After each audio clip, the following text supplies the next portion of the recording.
नमस्कार दोस्तों, एक बार फिर से स्वागत है आपका हमारे चैनल में, जहां हम एक्सप्लेन करने वाले हैं किलर सूप वेब सीरीज को। तो वीडियो को शुरू करते हैं। और अगर वीडियो अच्छा लगे तो वीडियो को लाइक जरूर कीजिएगा और इसी तरह के वीडियोस पाने के लिए आप हमारे चैनल को सब्सक्राइब भी कीजिएगा, ताकि आपको इसी तरह के लेटेस्ट और फ्रेश कंटेंट मिलते रहे। तो फर्स्ट एपिसोड की शुरुआत होती है और हम प्रभाकर सेट्टी और प्रभु को देख पाते हैं, और यहीं पर उसकी वाइफ स्वाति सेट्टी ने प्रभु के लिए चिकन सूप बनाया है। लेकिन जैसे ही प्रभु से स्मेल करता है तो प्रभु को उसको टेस्ट करने की इच्छा ही मर जाती है, क्योंकि उसे मालूम है कि ये बहुत खराब होने वाला है। अब क्योंकि प्रभु को एसिडिटी की प्रॉब्लम है, इसलिए वो नाटक करके बाथरूम की तरफ जाने लगता है और वहाँ से किचन की तरफ जाकर वो उसे कचरे के डब्बे में फेंक देता है, क्योंकि ये चिकन सूप जो है वो स्वाति ने बहुत ही ज्यादा खराब बनाया था। जब वो वापस आता है तो स्वाति उससे टेस्ट पूछती है, तो यहाँ पर वो उससे बताता है कि ये बहुत ही किलर था।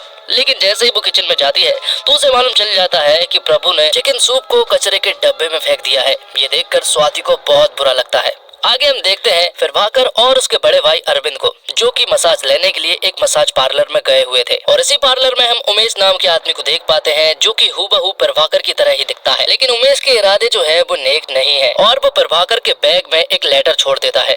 जिसके बाद अरविंद की नजर पड़ती है प्रभाकर और उमेश के ऊपर। जब वो दोनों को एक साथ देखता है तो वो कहता है, तुम दोनों तो बिल्कुल टू कॉपी हो। आगे एक फंक्शन के दौरान स्वाति ने फिर से चिकन सूप बनाया था। यहाँ पर वो अरविंद की बेटी मतलब की अप्पू से बात कर रही होती है, जो कि फ्रांस पढ़ने के लिए जाने वाली है। और स्वाति का चिकन सूप इतना बकवास है कि उसे कोई टेस्ट भी नहीं करना चाहता है। तभी उसके पास स्वामी का मैसेज आता है और वो लिखता है, लुकिंग ब्यूटीफुल। स्वामी कौन है ये तो नहीं मालूम है, लेकिन उसका मैसेज देखकर स्वाति जो है वो मुस्कुरा देती है। थोड़ी देर के बाद यहाँ पर एक आदमी आता है और वो स्वाति से चिकन सूप मांगता है। दरअसल इस आदमी का नाम नाडरा है, जो कि एक प्राइवेट डिटेक्टिव है। और यहाँ पर हम देखते हैं कि नाडरा और प्रभाकर जो है वो एक दूसरे को पहले से ही जानते हैं, और जरूर प्रभाकर ने उसे काम पर रखा होगा, इसलिए तो वो उसके परिवार की पिक्चर्स क्लिक कर रहा होता है। अब थोड़ी देर के बाद हम उमेश के पास एक बुरखे वाली औरत को देख पाते हैं। ये कोई और नहीं बल्कि स्वाति होती है। और यहाँ पर हमें मालूम चलता है कि जो स्वामी नाम का बंदा है वो कोई और नहीं बल्कि उमेश ही है। और यहाँ हमें ये भी मालूम चलता है कि उमेश और स्वाति के बीच में अफेयर है, जो कि बहुत दिनों से चला आ रहा है, जिसमें उमेश बहुत ज्यादा सीरियस है।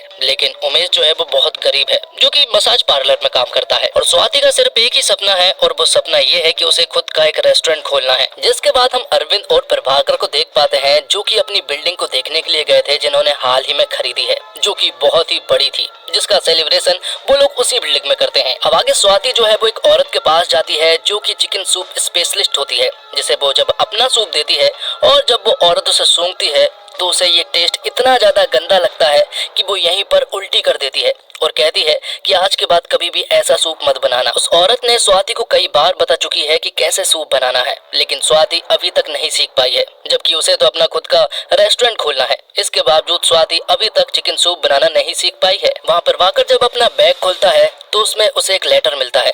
वो लेटर उमेश ने डाला था और वो यहाँ पर उसे ब्लैकमेल कर रहा था 50 लाख रुपए को लेकर। अब स्वाति उस औरत के घर से निकलती है, और जैसे ही वो वहाँ से निकलती है तो हम एक कार में डिटेक्टिव नडार को देख पाते हैं, जो कि यहाँ पर स्वाति की फोटोज ले रहा था। लेकिन तभी अचानक से स्वाति ने पिक्चर क्लिक करते हुए उसे देख लिया था। वो तुरंत ही उसके पास जाती है और उसका कैमरा छीनने की कोशिश करने लगती है।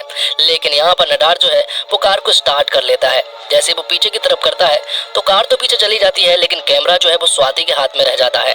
और जैसे ही वो यहाँ से निकलने ही वाला होता है कि तभी एक ट्रक वाला आ जाता है और उसकी कार को टक्कर मार देता है। और ये एक्सीडेंट हो जाने के बाद स्वाति ये बात सबसे पहले उमेश को बताती है, और ये बात सुनकर उमेश भी पूरी तरह से शॉक्ड रह जाता है। अब जो बिल्डिंग अरविंद ने खरीदी है, उसी बिल्डिंग में प्रभाकर जो है वो कुछ बिजनेस करना चाहता था, लेकिन यहाँ पर अरविंद ने मना कर दिया था, जिस वजह से प्रभाकर को बहुत ज्यादा गुस्सा आ जाता है, क्योंकि वो उसे नालायक समझते हैं। वहीं दूसरी तरफ नडार का जो कैमरा स्वाति के हाथ में लगा था वो यहाँ पर उमेश को बताती है, जिसमें कि उमेश और स्वाति की कुछ गंदी फोटोज थी, जिसमें कि अब वो लोग पकड़ाने वाले थे। इसलिए उमेश जो है वो स्वाति से कहता है कि अच्छा यही होगा और प्रभाकर को पता चले उससे पहले ही हम यहाँ से भाग जाते हैं, जिसके लिए यहाँ पर स्वाति भी एग्री कर रही थी। लेकिन तभी थोड़ी देर के बाद ही उनके घर पर प्रभाकर आ जाता है।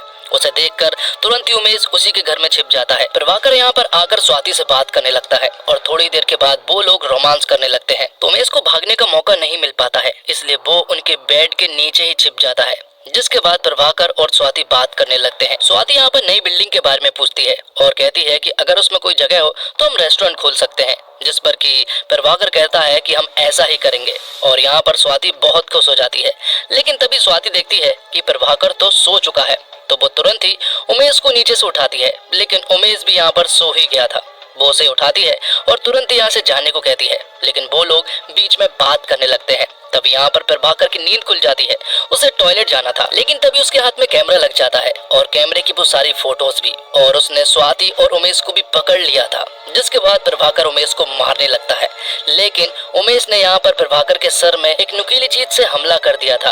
और जब वो यहाँ पर स्वाति को मार रहा था, तभी अचानक से प्रभाकर को चक्कर आ जाता है और उसकी यहीं पर मौत हो जाती है।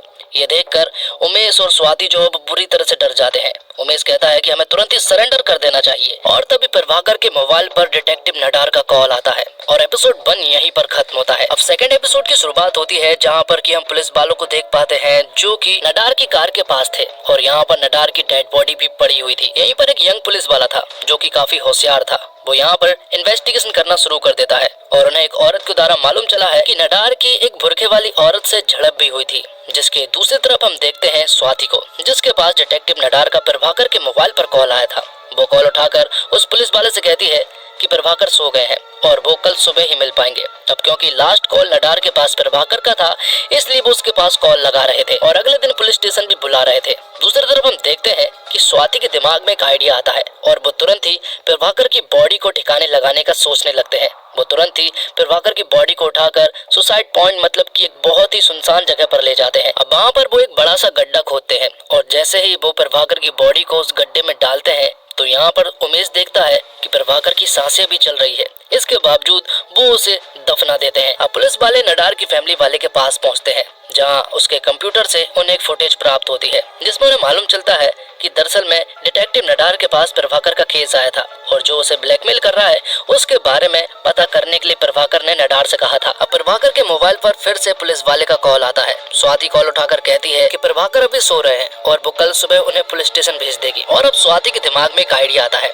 अब क्योंकि उमेश प्रभाकर की तरह दिखता है, इसलिए वो उसे प्रभाकर के रूप में बदलने का सोचती है। उसे सिर्फ एक काम करना था और वो काम ये था कि उमेश की आंखों को बदलना था। इसके लिए उसने तैयारी कर ली थी, क्योंकि वो एक नर्स है, इसलिए वो यहाँ पर एक एसिड लाती है और उसे एक छोटे से पेड़ पर डालकर उमेश को बताती है और कहती है कि तुम्हें थोड़ा सा दर्द होगा और अगर तुमने ये दर्द सहन कर लिया तो पूरी जिंदगी हम दोनों ऐश करने वाले हैं। तो उमेश भी इसके लिए मान जाता है, क्योंकि उमेश तो पहले से ही गरीब है। अब वो पुलिस वाला चिकन सूप वाली औरत के पास जाता है और उससे बुरके वाली औरत के बारे में पूछता है। तो वहाँ उसे स्वाति का नाम तो नहीं मिलता है, लेकिन रजिस्टर में मनीषा कोइराला का नाम मिलता है, क्योंकि स्वाति हमेशा मनीषा कोइराला ही उस रजिस्टर में लिखा करती थी। और वहाँ स्वाति ने उमेश को हूबहू प्रभाकर की तरह बना दिया था। सिर्फ एक ही प्रॉब्लम थी, वो है आंख, क्योंकि उमेश जो है वो थोड़ा सा तिरछा दिखता है, इसलिए वो उसकी आंखों पर थोड़ा थोड़ा एसिड डालने लगती है। लेकिन तभी स्वाति के पास पुलिस वाले का कॉल आ जाता है और जब वो कॉल उठाने के लिए जाती है तो यहाँ पर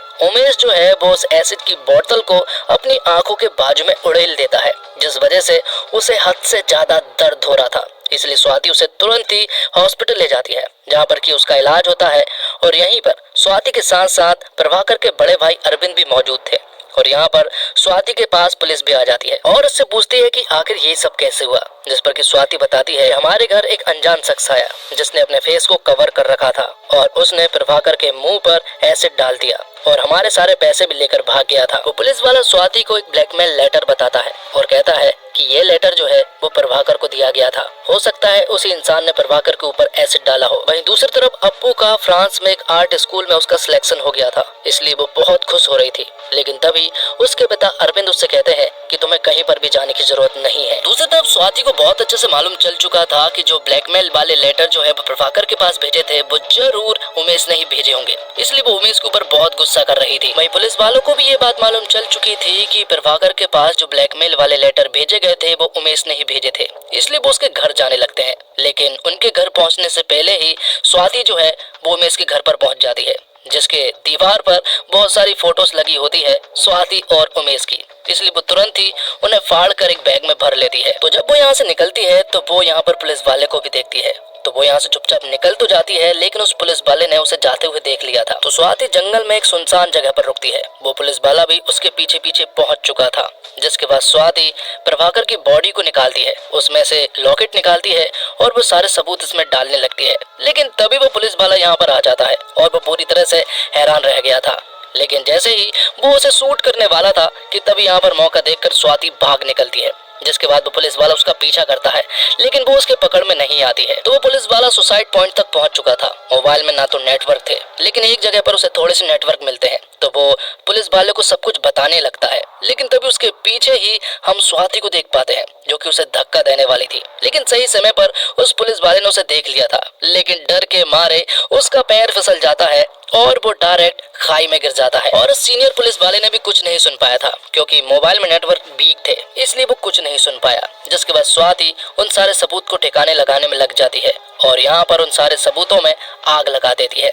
यहाँ से निकलने के बाद वो डायरेक्ट हॉस्पिटल आती है, जहाँ पर कि वो बहुत ही डरी हुई थी। लेकिन जब वो अप्पू को अपनी तरफ आते हुए देखती है, जो कि काफी खुश थी, तो वो समझ जाती है कि ऑपरेशन जरूर सक्सेसफुल हुआ है, तो वो भी खुश हो जाती है। और वहाँ पानी में हम उस पुलिस वाले की डेड बॉडी को देख पाते हैं। और इसी के साथ एपिसोड 2 यहीं पर खत्म होता है। तो दोस्तों, उम्मीद करता हूँ आपको वीडियो पसंद आई होगी। वीडियो पसंद आई हो तो वीडियो को लाइक जरूर कीजिएगा और इसी तरह की वीडियोस पाने के लिए आप हमारे चैनल को सब्सक्राइब भी कीजिएगा, ताकि आपको इसी तरह के लेटेस्ट और फ्रेश कंटेंट मिलते रहे। मैं जल्दी वेब सीरीज के सारे एपिसोड अपलोड करने वाला हूँ, इसलिए आप हमारे चैनल के साथ बने रहिए। धन्यवाद। जय हिंद, जय भारत, जय श्री राम।